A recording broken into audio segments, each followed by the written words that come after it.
In an age of electronic communication, there's little to beat the feel and the smell of a book. There's also a great satisfaction in not just writing a book, but making it from start to finish.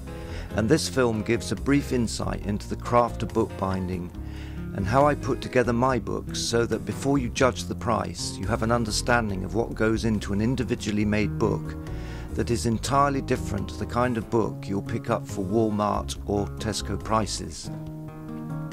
First, a little history. This is my very first book, written, illustrated and bound by me when I was a student at Shoreditch College nearly half a century ago. You can see the ink and chalk drawings have survived remarkably well. There are just a couple of pages that are missing. Now, in this tiny book I've set out the methodology of traditional bookbinding, and in contrast modern bookbinding is much more simple, and I'll demonstrate that in a moment.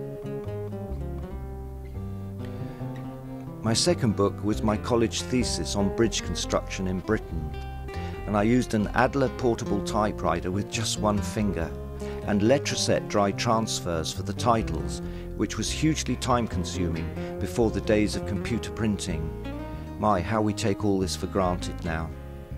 Again, I did the illustrations and even made some models to demonstrate different types of bridge. I guess this study on bridges has been an influence on the structural nature of many of my furniture designs.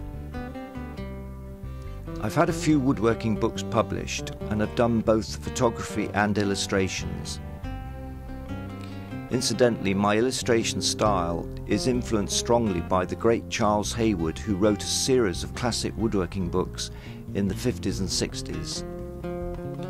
The books I'm currently producing and offering mostly as a package including DVDs use pretty well the same technology as found in the mass industry, but obviously much smaller and manually operated.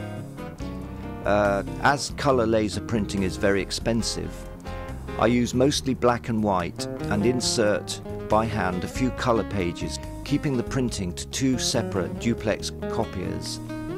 There's a small amount of paper wastage as my books are not of the A4 or A5 format, but are of more attractive proportions.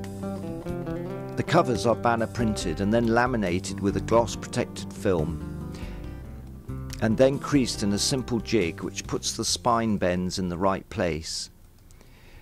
Then the pages are bonded into the cover in what is called a perfect binder using hot melt glue. Finally, the book is trimmed on a large manual guillotine. I think there are about 7 different stages involved in making a book.